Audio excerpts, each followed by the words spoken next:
अस्सलाम वालेकुम जी, मैं हूं जहांगीर बाबर और मेरे साथ हमेशा की तरह हमारे प्यारे सलमान भाई और यासिर भाई मौजूद हैं और आज हम बात करने वाले हैं दुनिया स्पोर्ट्स का सबसे बड़ा मुकाबला Pakistan versus India Asia cup के ये मैचेस जारी हैं जिसमें पहला मैच पाकिस्तान ने अपना जीत लिया है और श्रीलंका ने भी अपना पहला मैच जीत लिया है लेकिन अगला मैच जो है वो सबसे बड़ा मुकाबला होने वाला है जिसका हम सबको काफी महीनों से 2022 के टी20 वर्ल्ड कप के पहले मैच से बाद तक अभी तक इंतजार है। इसी के ऊपर बात करेंगे, आपके सामने रखेंगे कि इन टीम की स्ट्रेंथ्स क्या है, वीकनेसेस क्या है, इनके की प्लेयर्स कौन से होने वाले हैं। तो हमारा साथ आप दीजिएगा। पहले वेलकम कर लेते हैं साल भाई को भी और यासर भाई कहीं चले गए हैं, अभी वापस आते हैं तो उनको भी वेलकम करेंगे। अस्सलाम वालेकुम सर, कैसे हैं आप? अस्सलाम वालेकुम। कैसे जहांगीर भाई, यासिर भाई? अस्सलाम एब्सोल्युटली वालेकुम फाइन। यार। Go ahead. क्या कहने हैं जी, how excited are you about this game? काफी अरसे से हम वेट कर रहे थे, हमने स्पेसेस में इतनी बातें की हैं कि कब एशिया कप होगा, कब वर्ल्ड कप होगा, 3 एशिया कप में मैचेस हो सकते हैं, 2 वर्ल्ड कप में हो सकते हैं। तो मतलब इतनी एंटिसिपेशन के बाद फाइनली एक ही दिन की दूरी के ऊपर है ये मैच। तो how how excited are you? नहीं, एक्चुअली एंटिसिपेशन तो बहुत है, जिस तरह आपने कहा लास्ट ईयर के बाद से। और फिर अब this is the time to all the talks is over with. Now it's time to rock and roll and you gotta walk the walk now. So अभी एंटिसिपेशन है। Hopefully the rain doesn't play the spoiler role over here and we get a full game out of it, 100 overs, and hopefully we get a full good match.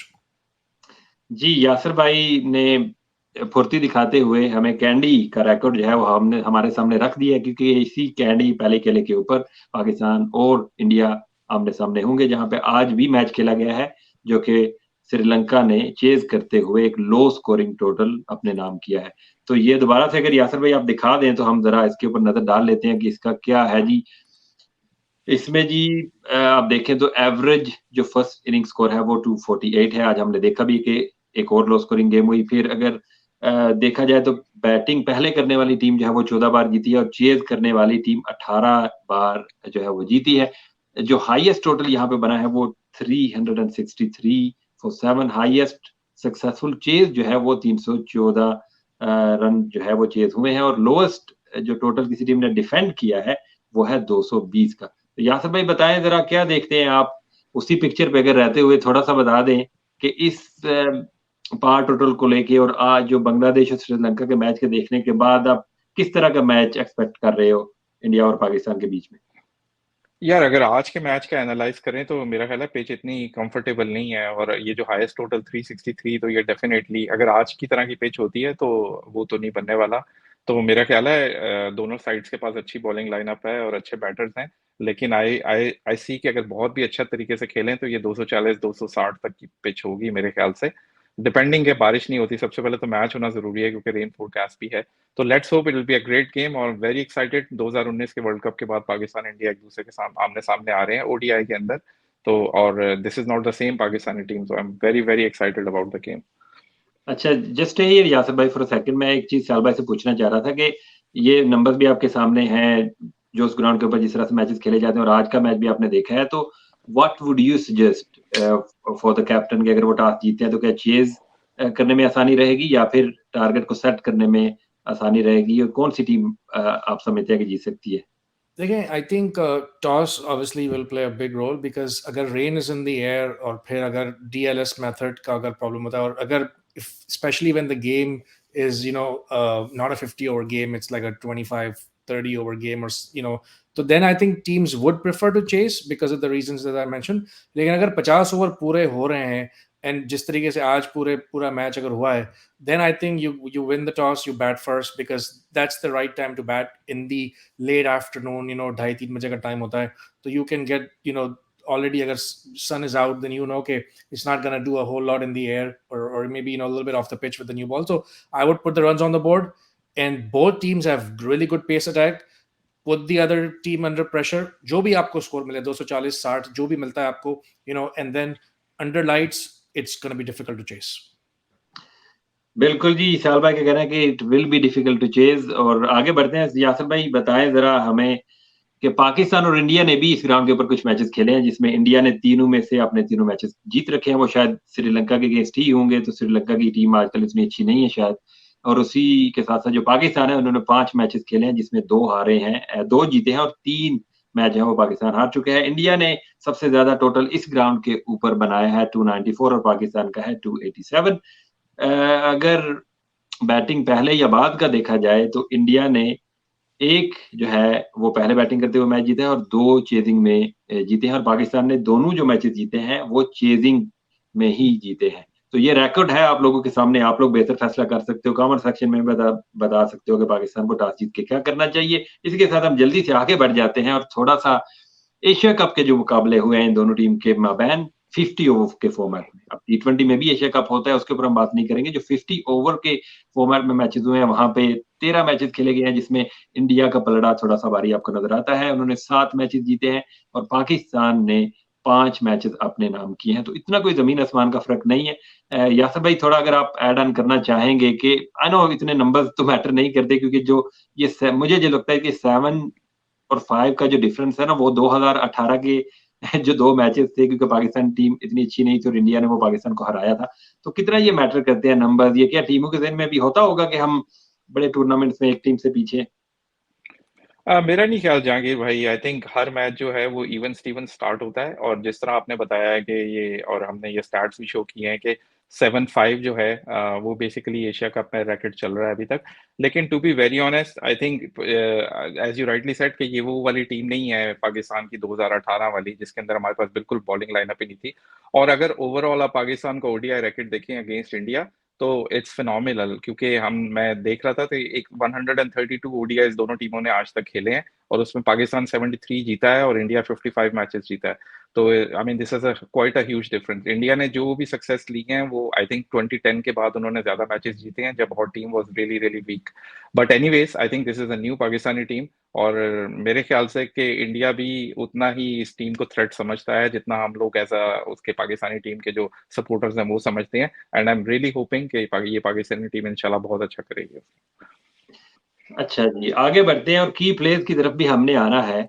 अम, एक चीज़ मैं और सिर्फ ये condition, pitch और इसके ऊपर रहते हुए अगर मैं पूछ लूँ, तो मुझे ऐसा लगता है कि शायद ये पाकिस्तान की टीम ज़्यादा कंफर्टेबल होगी क्योंकि पाकिस्तान वो 270, 280, 290 वाली टीम है। क्योंकि हमारे टॉप 3 स्पेशली इमाम जिस तरह से खेलते हैं, बाबर जिस तरह से खेलते हैं, फिर रिज़वान भी हैं और बीच में आगा या साउथ में जो भी खेलता है, तो हमारे टॉप 5 में ना ज़्यादातर एंकर्स हैं, अपार्ट फ्रॉम फखर। तो डोंट यू थिंक कि जिस तरह की हमारी बॉलिंग भी है, तो ये इन कंडीशन में ये हमें ज़्यादा सूट करेगा क्योंकि एक लो स्कोरिंग कंपैरेटिवली मैच होने वाला है? I think आपने you hit the nail on the head. Pakistan is not a high scoring team. At best they are a medium scoring team. मैं हमेशा ये कहता हूँ, और जिस तरीके से आपने भी अच्छा पोर्ट्रे किया। लेकिन इसमें एक इंटरेस्टिंग चीज ये है कि इंडिया भी अभी वही गेम खेलना चाहता है, क्योंकि India is coming of of a horrendous ODI in the last few months, right? I know they won some series against maybe inferior competition at home. They lost to Australia at home. They went to Bangladesh. They lost over there. They lost to South Africa, and they were not chasing the 350, 360. Sometimes they were even chasing a very medium total, but their batting is also not what it used to be, at least in my opinion. Or their middle order is coming off of major injuries, right? So remember that. So if they are going to be chasing 325, or if they're going to be asked to put 325 on the board, I think that's a bit far fetched. So I think India also wants to play a relatively low scoring game, and so does Pakistan. या let's move forward Yasir भाई और India और पाकिस्तान के cricket के superstars की बात की जाए तो करंट डे एंड एज में तो 2 ही सितारे हैं जो एक इंडिया की तरफ से चमकता हुआ हमें दिखाई देता है, वो तो काफी अरसे से चमक रहा है और एक हमारा सितारा भी नया-नया उभरा है और दुनिया के ऊपर भरपूर अपनी रोशनी है, वो फैला रहा है। तो इनके ज़रा नंबर्स अगर देखें तो विराट कोहली और बाबर आज़म की ओवरऑल एवरेजेस में इतना ज़्यादा फ़र्क नहीं है, हालाँकि बाबर आगे हैं। विराट कोहली ने ज़्यादा मैचेस खेल रखे हैं और पाकिस्तान के अगेंस्ट विराट कोहली ने हमेशा अच्छा किया है। उनकी एवरेज 48.73 की है पाकिस्तान के अगेंस्ट, लेकिन बाबर का सैंपल साइज़ बहुत छोटा है, 5 मैचेस सिर्फ इन्होंने खेले इंडिया के अगेंस्ट, लेकिन अभी एक भी 50 नहीं बना पाए हैं इंडिया के अगेंस्ट। तो सयाल भाई बताएँ ज़रा क्या कम कि किस तरह से ये दोनों प्लेयर्स आपको लगते हैं? बाबर की अभी फॉर्म भी लगी है, सेंचुरी अभी-अभी बना के आए हैं, डोमिनेट किया है उन्होंने नेपाल की टीम को, फिर अफ़गानिस्तान के अगेंस्ट भी अच्छा खेले, टेस्ट मैचेस में भी जिस तरह से लीड कर रहे हैं। तो how do you see Babar versus Kohli in this Asia Cup first encounter? देखें, आई थिंक नंबर्स जो हैं वो मुझे लगता है थोड़े आउटडेटेड हैं, क्योंकि लास्ट टाइम जब बाबर आजम ने 2019 में खेला था, जब आई don't think he was even in his prime, that was 4 years ago. Babar is not an old person. Babar is relatively young.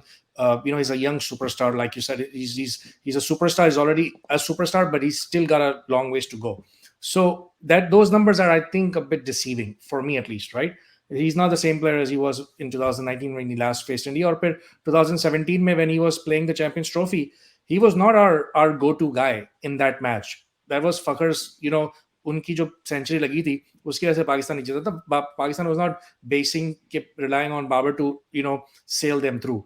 सो उस लिहाज से आई थिंक थोड़ा सा ये अनफेयर है.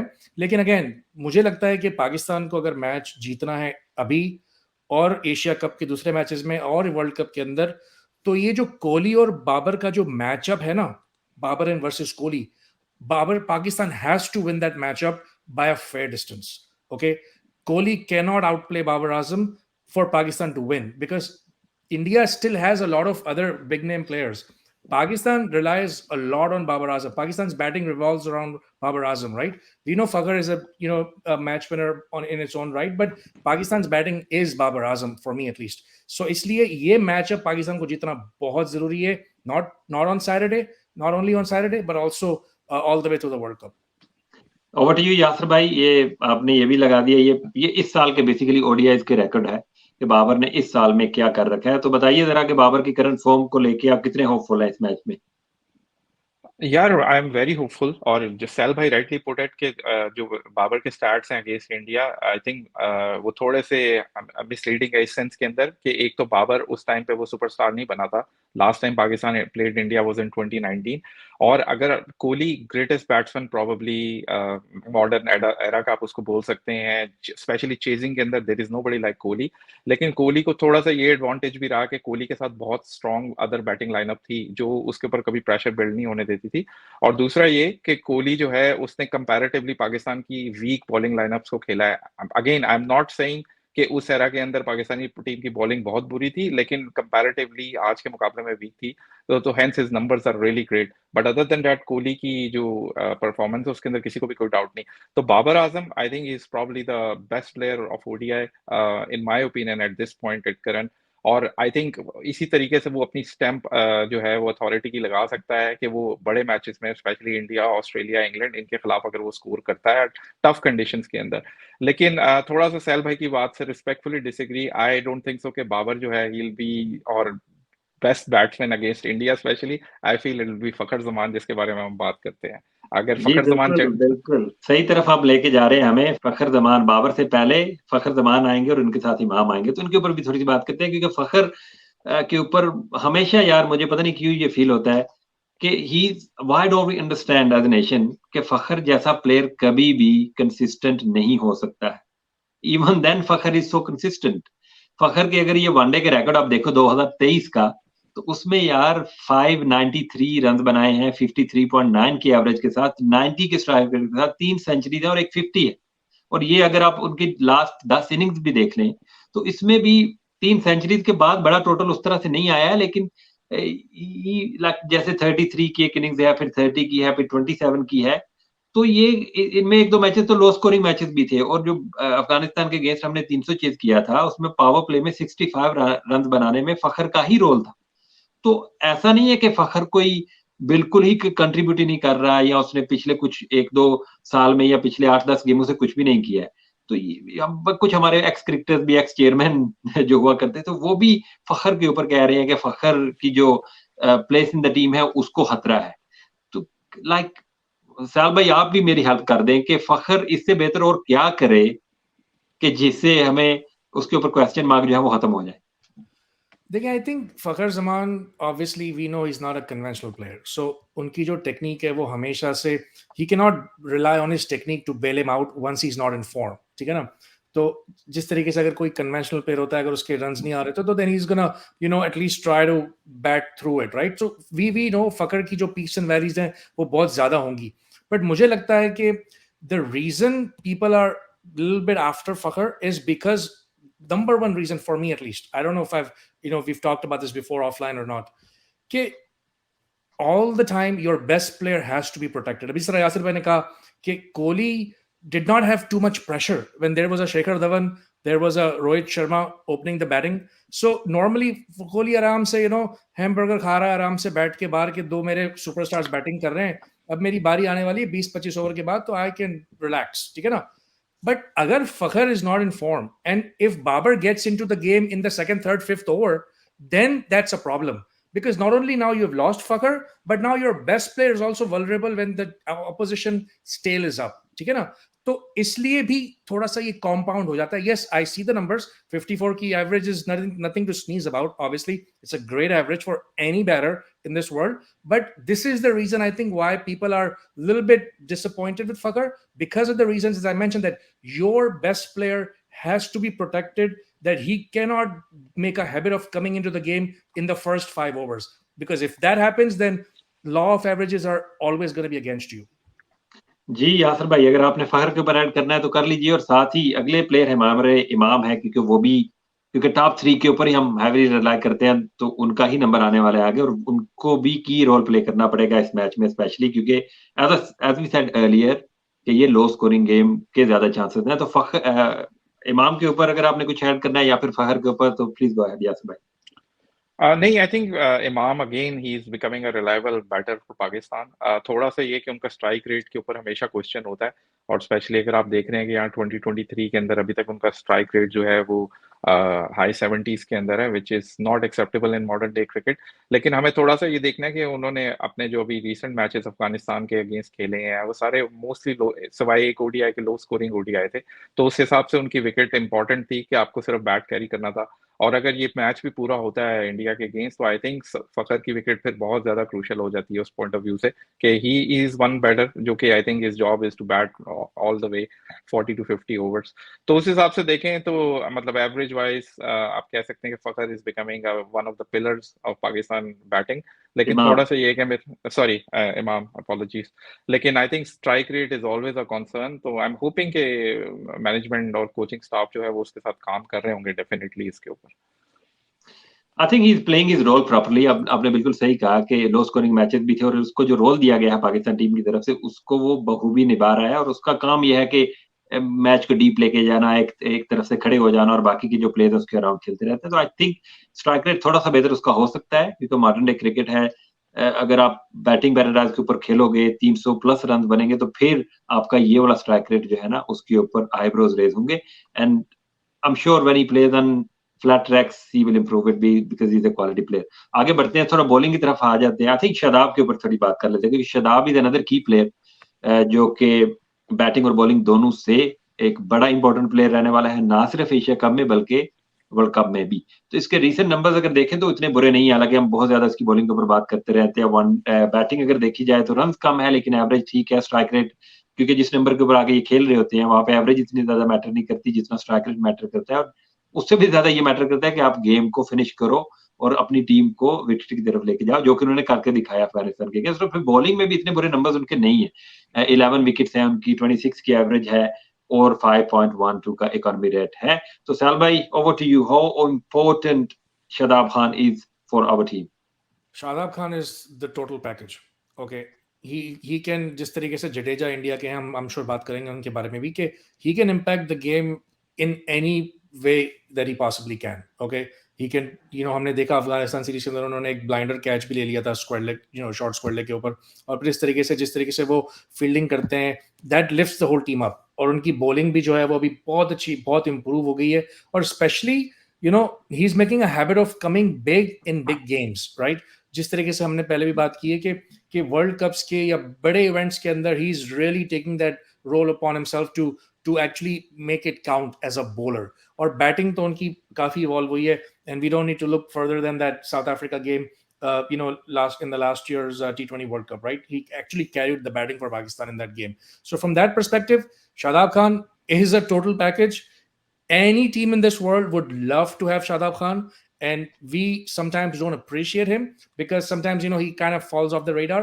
The only thing that I would say is कि अभी भी उनकी बॉलिंग एक नेक्स्ट लेवल पे जा सकती है अगर वो थोड़ा सा ज्यादा कंसंट्रेट करें अपनी सिर्फ बॉलिंग के ऊपर, because he is an allrounder and we love him, But the fact of the matter is, his premier job is to bowl and pick up wickets in the middle overs. And he's the only frontline spinner we have in our cog. So from that perspective, he's got a big role to play. Especially, there will be days when the seamers are not going to pick wickets up front. So he will have to take that role upon himself. But I think he's enough said on Shadab Khan. He's a superstar. अच्छा यासर भाई, briefly अगर आप हमें इनके अलावा कोई batting में ऐसा प्लेयर नजर आता है, जैसे इफ्तिखार है, रिजवान है, इवन नवाज भी है नीचे आके, आई नो हम हर एक प्लेयर को तो नहीं ऐड कर सकते थे इस वीडियो में, वरना ये तो 6 घंटे की हो जाती। तो इन प्लेयर के अलावा do you feel there is any other key player जो कि जिसके रन बनाना इंपॉर्टेंट है, जिसका पाकिस्तान के लिए वहां क्रीज के ऊपर खड़ा रहना इंपॉर्टेंट है, और जो कि एक रोल प्ले कर सकता है इस मैच में? यार थोड़ा सा मुझे उसके ऊपर ये है कि जब ये श्रीलंका के अगेंस्ट आप मैचेस खेल रहे हैं इन पिचेस के ऊपर, तो मेरे ख्याल से जिस तरीके की इवन दो के बड़ी छोटी उसकी ब्रीफ इनिंग थी सऊद शकील की, लेकिन he was look totally in control. और स्पेशली अगर हम पाकिस्तान का इस वक्त का बैटिंग कॉम्पोजिशन देखें, रिजवान, उसके बाद हमारे पास आगा सलमान है और इफ्तिखार है, तो बेसिकली ये एक रिडंडेंट लग रहा है बैटिंग ऑर्डर। और इस तरह की पिचेस पर सरवाइव करने के लिए you need somebody with a very very good technique. मेरे ख्याल से इतनी बुरी ऑप्शन नहीं है कि अगर हम सऊद शकील को नंबर 4 पे ले जाएं और रिजवान नंबर 5 पे आ जाएं। I know Agha Salman has done nothing wrong, but maybe Agha Salman is more suited to Indian pitches. जब हम वर्ल्ड कप खेलने के लिए जाएंगे तो उस टाइम पे आप कर सकते हैं, लेकिन I think we should give an opportunity to Saud Shakeel. मेरे ख्याल से उसमें उसकी वजह से पाकिस्तान की जरा जो बैटिंग डेप्थ है वो और बढ़ जाएगी। Plus don't forget Saud Shakeel is a brilliant fielder also Agha Salman की तरह। एब्सोल्युटली। जी, let's move to bowling options. और बॉलिंग हमारे की बात हो और एक से बढ़कर एक बॉलर हमारे पास ना हो, ऐसा तो हो नहीं सकता। तो पहले ही हमारे शहनशाह अफरीदी सामने आ गए हमारे। 2023 में जी इन्होंने he actually has done really well. 8 matches में 16 इन्होंने आउट की हैं, 20 की एवरेज है, फॉर 5.42 का इकोनॉमी रेट है। तो फॉर्म इतनी बुरी इनकी नहीं चल रही है, इंजरी के बाद वापस आके रिदम थोड़ा सा पकड़ा है, स्विंग मिलना शुरू हो गई है।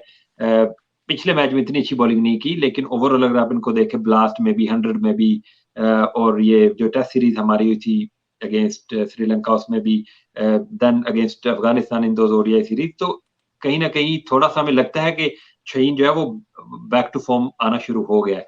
तो बताइए जरा, क्या किल्ले उड़ने वाले हैं, क्या पैड्स के ऊपर गेंद लगने वाले हैं नए बॉल के साथ, क्या शुभमन गिल, रोहित शर्मा, विराट कोहली की विकेटें उड़ाने वाले हैं शहनशाह अफरीदी?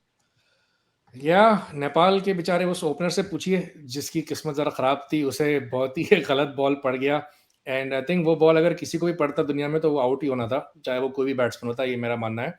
क्योंकि जिस जिस स्पीड से वो बॉल लेट स्विंग हुआ था, there is no way you can play that ball. I mean, you can just hope that you can inside edge it a little bit, or something. Because other than that, आपके आपका आपका वहीं पे वो India में कहते हैं ना, गेम बच आपका उस बॉल के ऊपर। सो या आई थिंक शाहीन, मैं एक चीज कहूंगा खाली quickly, 142 that's the number two remember.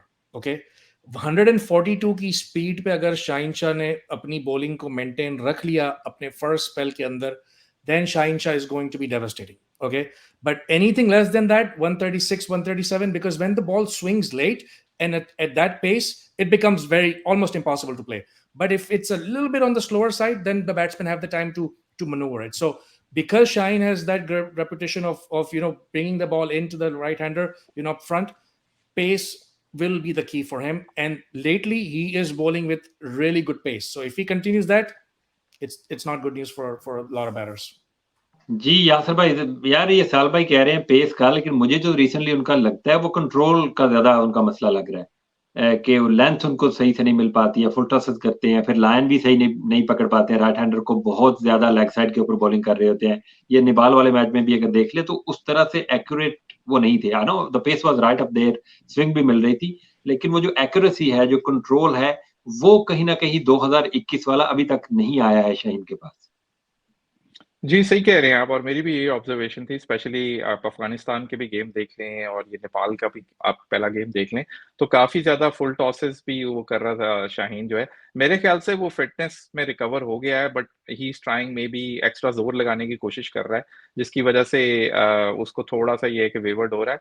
But I think it is something which can be rectified easily. और डोंट फॉरगेट कि वो इतना अरसा इंजरी के बाद वापस आया है, तो मेरे ख्याल से थोड़ा सा टाइम लगेगा उसको, but he is getting there. I think pace जो है it's already there 140 plus. It's just matter of के उसको जितना थोड़ा और स्पेल करेगा तो उसकी और इम्प्रूवमेंट आती जाएगी। जी, लेट्स मूव फॉरवर्ड और हमारे एक और उभरते हुए सुपरस्टार जिनको आकिब जावेद तो बॉलर ही नहीं समझते। वो तो समझते हैं कि इनकी जगह के ऊपर किसी लाहौर कलंदर के बॉलर को जो है पाकिस्तान टीम का हिस्सा होना चाहिए। आपके आपके ही लेकिन कोच हैं वो सर, वैसे आप दोनों के ही। हाँ यार, अनफॉर्चुनेटली लेकिन ये मलंग आदमी है हमारा नसीम शाह, मेरा फेवरेट बॉलर है। और जो मैं कह रहा था कि शाहीन के पास कंट्रोल उस तरह से नहीं आ रहा है, लेकिन this guy is all about control, all about aggression and all about resilience. Shaheen Shah Afridi के बाद भी मैं तो बल्कि कहूंगा कि उससे ऊपर ही है। जिस तरह से पिछले 1 डेढ़ साल से इन्होंने अक्रॉस फॉर्मेट्स, टेस्ट मैचेस हों, वनडेज हों, T20s हों, जिस तरह से इन्होंने बॉलिंग की है, जो कंट्रोल इन्होंने दिखाया है, जिस तरह से ये दोनों तरफ बॉल को ये हिला रहे हैं ना, I can't see anybody in this world doing that at that high pace with that accuracy and that control।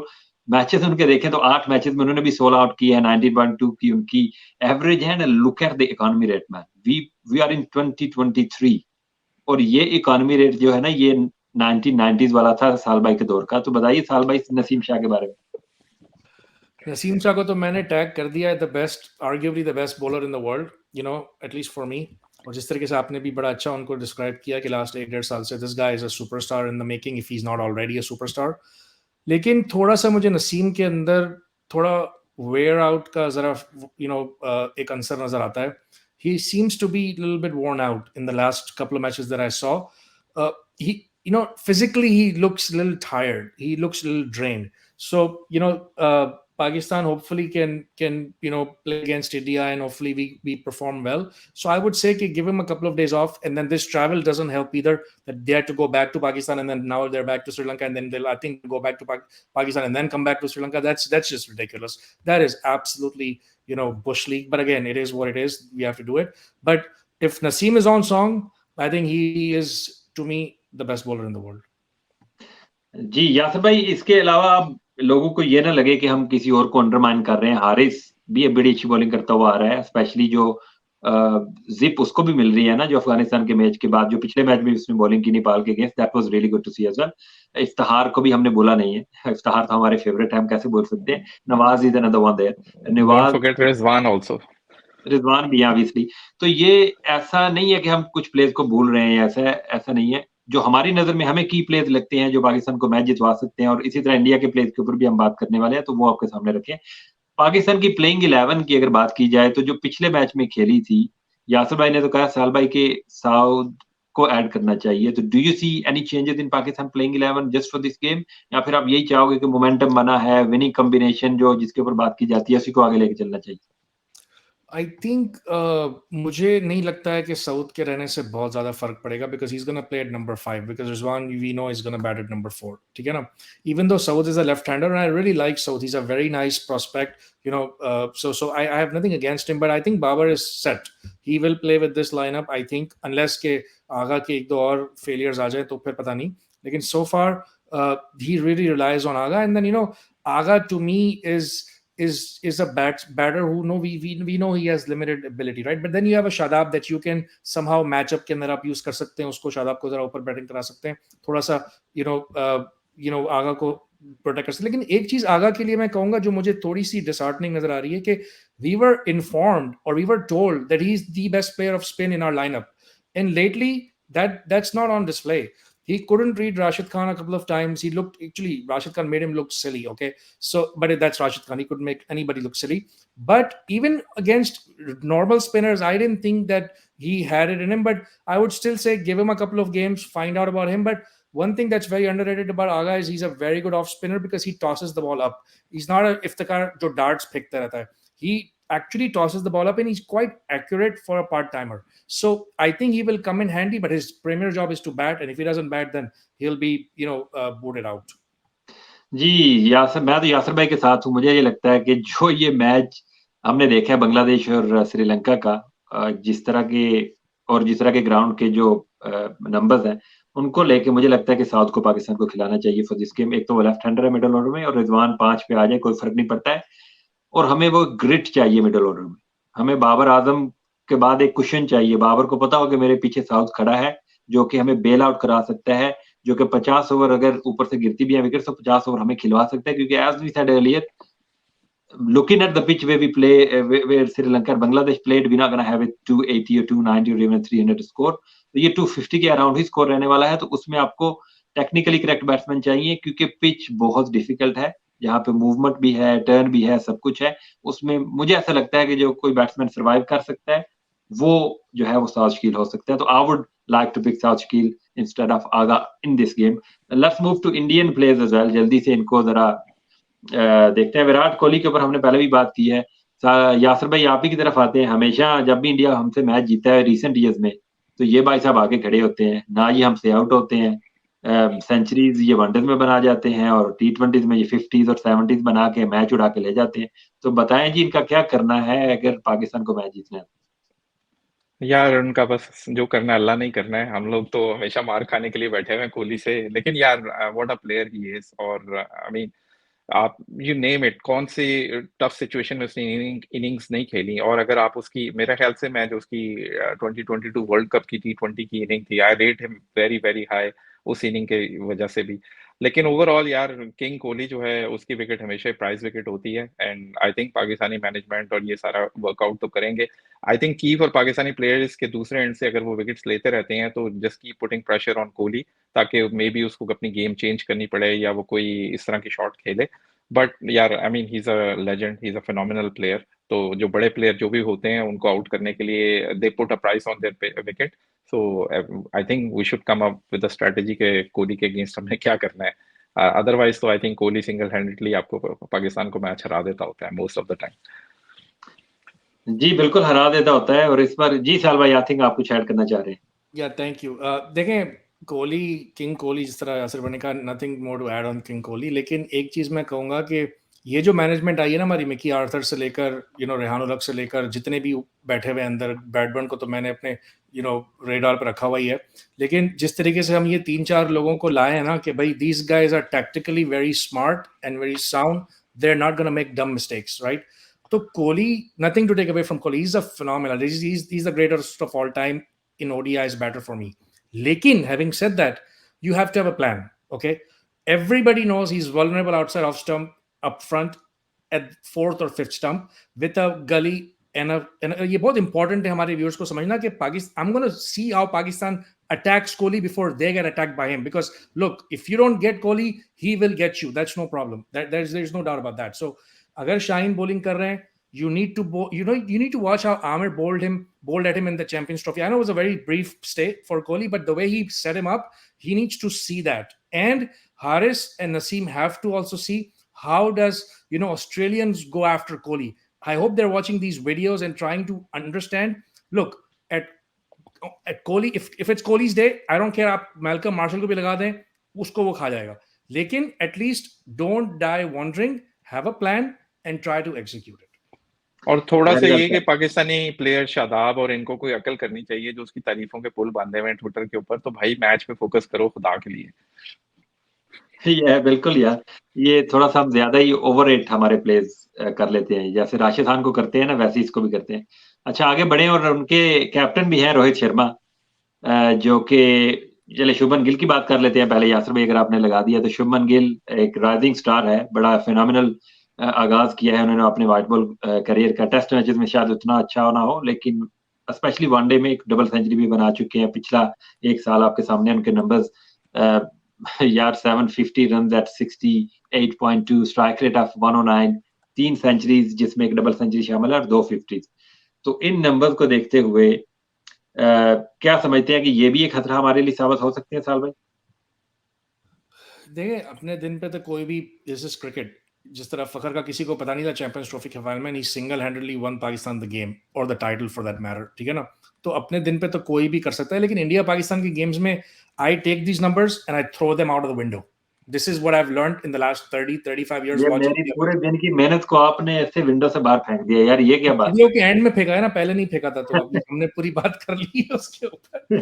लेकिन मैं ये कहूंगा कि look, the numbers don't matter, whoever handles pressure will be the winner. Okay, Shubman is a phenomenal talent. I don't know if I'm going to call it a generational talent, because I still see some holes in his game and everybody else holes. लेकिन कहने का मकसद ये कि nothing to, we can't argue with these numbers obviously, right? He's got a phenomenal record in ODI especially, but it's going to be about pressure, it's going to be about execution. And if he can execute, he's going to score runs because he's good. And if he doesn't hold pressure, then he's not going to win. जी यासिर भाई, let's move forward. और रोहित शर्मा जी एक और इस decade का और पिछले 15 साल का बहुत बड़ा सुपरस्टार है वर्ल्ड क्रिकेट का अक्रॉस फॉर्मेट्स, और अभी कैप्टन भी है इनके। और पिछला जो इन्होंने मैच पाकिस्तान के अगेंस्ट खेला था वनडे क्रिकेट में, उसमें शायद सेंचुरी बनाई थी 2019 के वर्ल्ड कप में।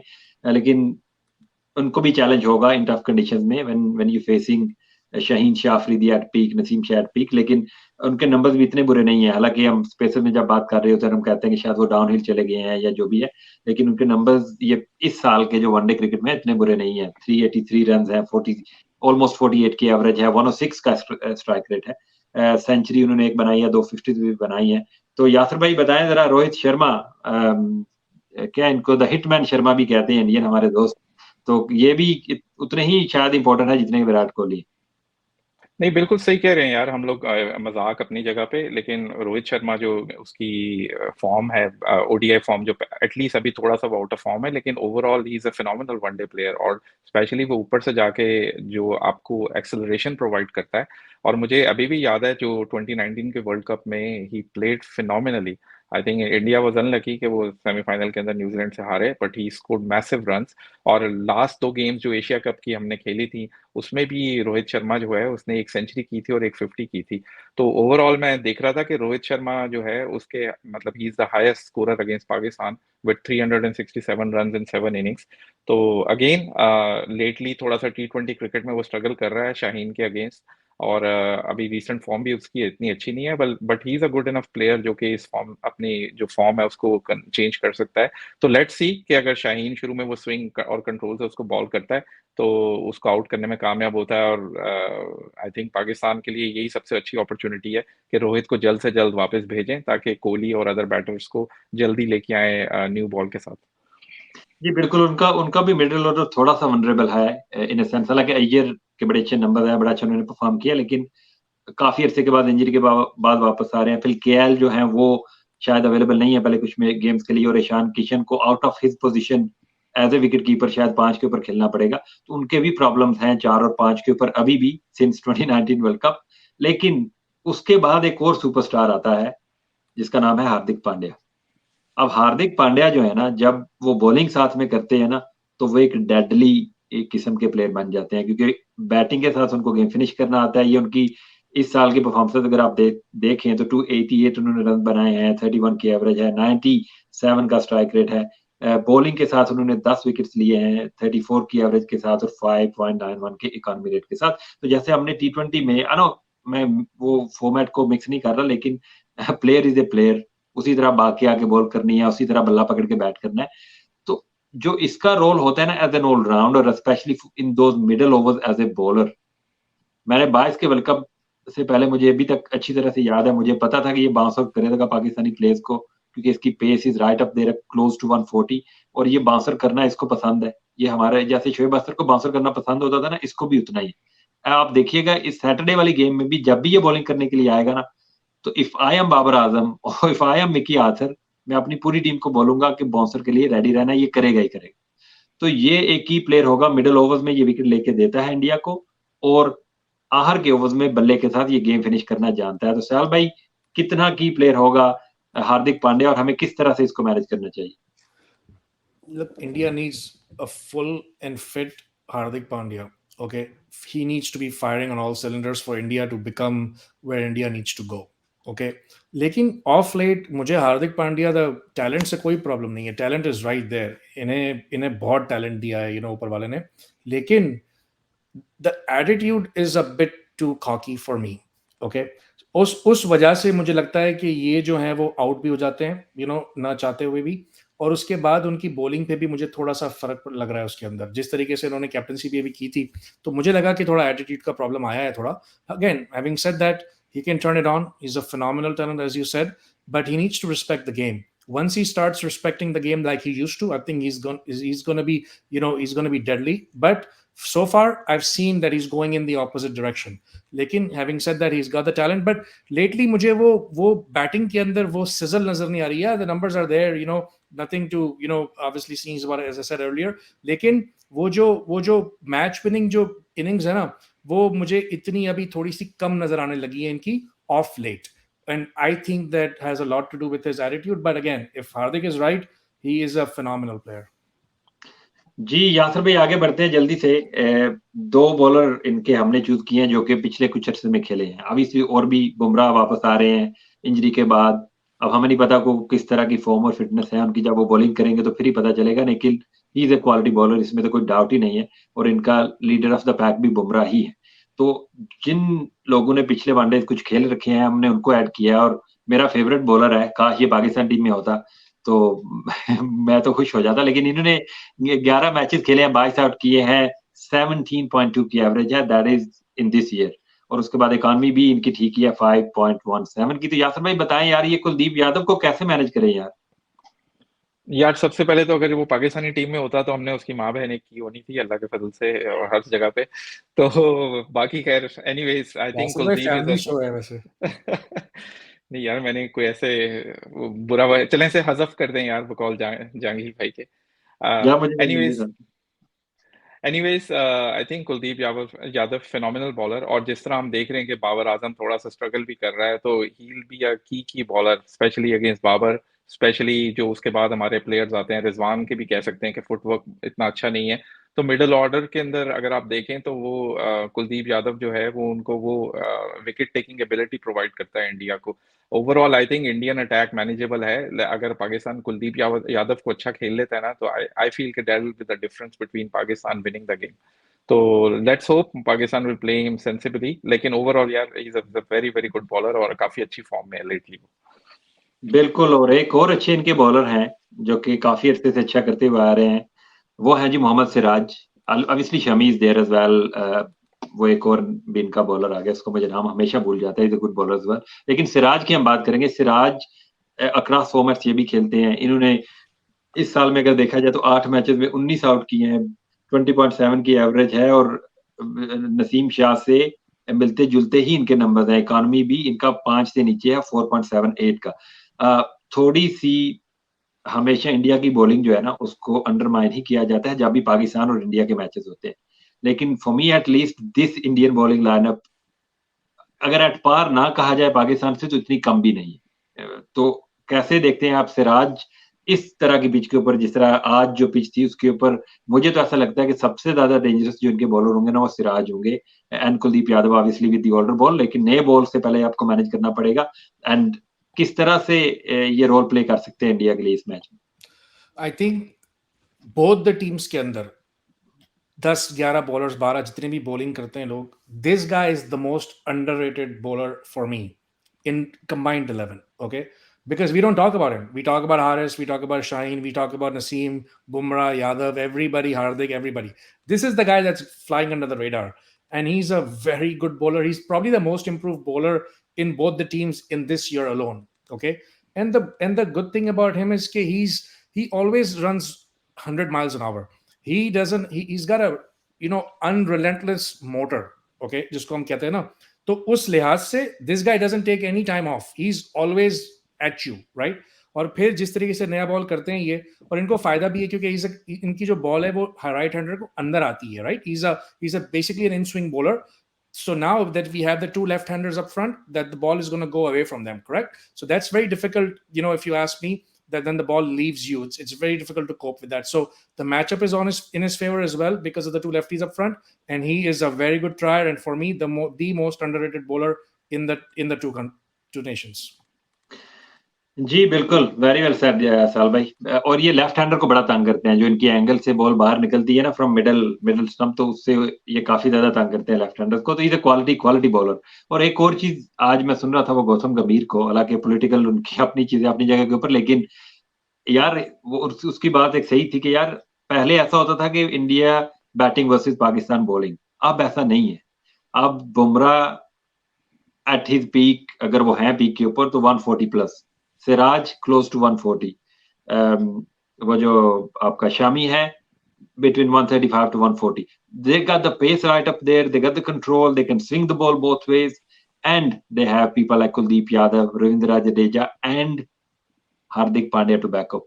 तो ये अब इंडिया की बैटिंग वर्सेस पाकिस्तान की बॉलिंग नहीं है, ये दो बराबर की ऊंचे पाए की टीमें हैं जिन्होंने ऑन द डे एक एक दंगल सा खेलना है और उनमें से जो भी ऑन द डे अच्छा खेलेगा वो जीतेगा। तो अब वो वाले सीन नहीं है कि हम सिर्फ यही करेंगे जी वसीम अकरम वर्सेस सचिन या फिर जी Shoaib Akhtar versus X Y Z Virender Sehwag, या वो वाला सीन मुझे तो कम से कम ऐसा अब नजर नहीं आता है। उनकी बॉलिंग ने बहुत ज्यादा इंप्रूव किया है। उनकी बॉलिंग अब वो पहले जैसी बालाजी, इरफान पठान, वो वाले बॉलर जिनके पास अब नहीं है। They have quality bowler. तो अब जरा प्रेडिक्शन की तरफ आ जाते हैं। जहांगीर भाई एक चीज ऐड करना चाहता हूँ कि वाइस वर्सा भी कर लें। अब ये पाकिस्तान की वो बैटिंग भी नहीं है जो हम कहते होते थे, तो Indian bowling lineup has to work really hard to get और विकेट्स। अल्हम्दुलिल्लाह हमारी बैटिंग इस वक्त बहुत अच्छी है। नहीं बिल्कुल यार, काफी अरसे के बाद ऑन पेपर अगर देखा जाए ना, तो दोनों ही टीम्स बराबर की हैं और आप चूज नहीं कर सकते हो मैच से पहले कि कौन सी टीम जीतने वाली है। और पाकिस्तान ने बड़े अरसे के बाद अपने आप को उस लेवल के ऊपर लेके गए हैं कि जहां पे वो एक बड़े पाए की व्हाइट बॉल की टीम बनी है। बहुत स्ट्रगल हमने किया है पिछले 10-15 सालों में। तो बताइए जरा यासर भाई, कौन जीतने वाला है ये 2 सितंबर का एनकाउंटर? यार अगर तो फुल 50 ओवर गेम होती है तो मेरा ख्याल है पाकिस्तान हैज एन एज, तो आई विल से पाकिस्तान इंशाल्लाह, but it will be 55-45 from my side. 55 to Pakistan you saying? और जी 55 टू पाकिस्तान। जी ओवर टू यू साल भाई। Coin flip. It's very tough. It's very difficult because, like you said, these are very evenly matched teams. Okay. और मैं coin flip इसलिए कह रहा हूँ कि जो टीम टॉस जीतेगी मुझे लगता है वो मैच जीतेगी। यार ये क्या बात हुई, ये बड़े डिप्लोमेटिक आप हो रहे हैं। आई नो नहीं डिप्लोमेटिक में बात आप आपकी ये सही है। सैल भाई ऐसे if you डिप्लोमेटिक थे नहीं पहले यार, ये अभी कुछ exactly हो मैं गए यार हैं। if you guys know me I am never diplomatic. I am the guy that said something about India that not making it to अच्छा, semi-finals of the task World का Cup. टास्क का जो आपने कहा है, देखिए पाकिस्तान का अगर मिडिल ऑर्डर है ना वो बहुत ही ज्यादा वल्नरेबल है। Yes we have a settled team, but settled team होना जरूरी नहीं है क्योंकि वो लड़के खेलते हुए आ रहे हैं। बट वो जिस क्वालिटी की क्रिकेट खेल रहे हैं ना लास्ट 3-4 मैचों से, I am not very impressed by the batting that we did. Okay, even though we won 3 matches and we won against Nepal, at every game we were struggling. Now India की batting के अंदर भी बड़े नाम है, बहुत बड़े नाम है, but they haven't played any cricket, right? I don't know what KL Rahul और श्रेयस अय्यर और उनका मिडिल ऑर्डर क्या करने वाला है, right? This is 2023. I don't know what Rohit Sharma is going to do. So I have question marks for both the teams in batting. इसीलिए मैं कह रहा हूं the team that wins the toss, puts the runs on the board, I think will win. शुक्र है cell जी, भाई आपने ये नहीं कहा कि जो टीम अच्छा खेलेगी वो जीतेगी। That's one thing that I would not say, you know that. अगर बारिश नहीं होती है तो एक टीम जीतेगी। ये आपकी ऐसा प्रेडिक्शन कह है, लेते हैं। ये आपकी चले यार, प्रेडिक्शन है। इसको एंड की तरफ लेके जाते हैं। मुझे लगता है कि अगर छोटी गेम हुई, मैं बिल्कुल अपोजिट जा रहा हूँ यासिर भाई से, क्योंकि पाकिस्तान हमेशा छोटे फॉर्मेट में बेहतर खेलता है। जितने ओवर कम होंगे उतना पाकिस्तान ने गेम में ज्यादा आ जाता है। अगर बारिश आई, गेम छोटी हुई, Pakistan should win that game. लेकिन अगर 50 ओवर की गेम हुई तो वहां पे मुझे थोड़ा सा कंसर्न है कि वो शायद फिर इंडिया को उसकी तरफ उसमें एज हो जाएगा, क्योंकि उनके प्लेयर्स लॉन्गर फॉर्मेट में हमारे प्लेयर्स से काफी ज्यादा बेहतर अभी भी खेलते हैं। क्योंकि हमारे टॉप 3 के बाद आपको बीच में एक हला सा नजर आता है, लेकिन उनके प्लेयर्स थोड़े से बेहतर है हमसे लॉन्गर फॉर्मेट के लिए। तो लेकिन फिर भी अगर आई वुड स्टिल से कि एज पाकिस्तान को है, क्योंकि पाकिस्तान की टीम बेहतर फॉर्म में है, एक कंटिन्यूस क्रिकेट खेलते हुए आ रहे हैं। एंड एज यू सेड साल भाई कि वो उनके प्लेयर्स, इवन विराट कोहली और रोहित शर्मा ने भी पिछली सीरीज नहीं खेली थी, तो उनके प्लेयर्स बुमराह आप देख लीजिए, शामी आप देख लीजिए, सिराज खेल रहे हैं, कुलदीप खेल रहे हैं, बीच में अय्यर और वो भी नहीं, केएल भी नहीं खेलते हुए आ रहे। तो आई थिंक पाकिस्तान की टीम एक बेहतर पोजीशन में है because they have been playing regular cricket. और उससे भी बढ़कर ये कि श्रीलंका में खेलते हुए आ रहे हैं, 2 टेस्ट मैचेस खेले, लंका प्रीमियर लीग खेली, अभी अफगानिस्तान वाली सीरीज खेली। तो वो थोड़ा सा अक्लामेटाइज भी हो चुके हैं, उनको पता है कि वहां पे कैसी बैटिंग करनी है। ये कैंडी में भी मैचेस थे लंका प्रीमियर लीग के, जहाँ पे फखर भी थे, बाबर भी थे, तमाम तरह हमारे प्लेयर खेल रहे थे। तो एज मैं तो कहूंगा कि थोड़ा सा पाकिस्तान को जरूर है। अगर पाकिस्तान अपने पोटेंशियल के ऊपर पूरा खेलता है तो Pakistan should beat India in this game. आज की वीडियो यही तक रखते हैं, बड़ा मजा आया।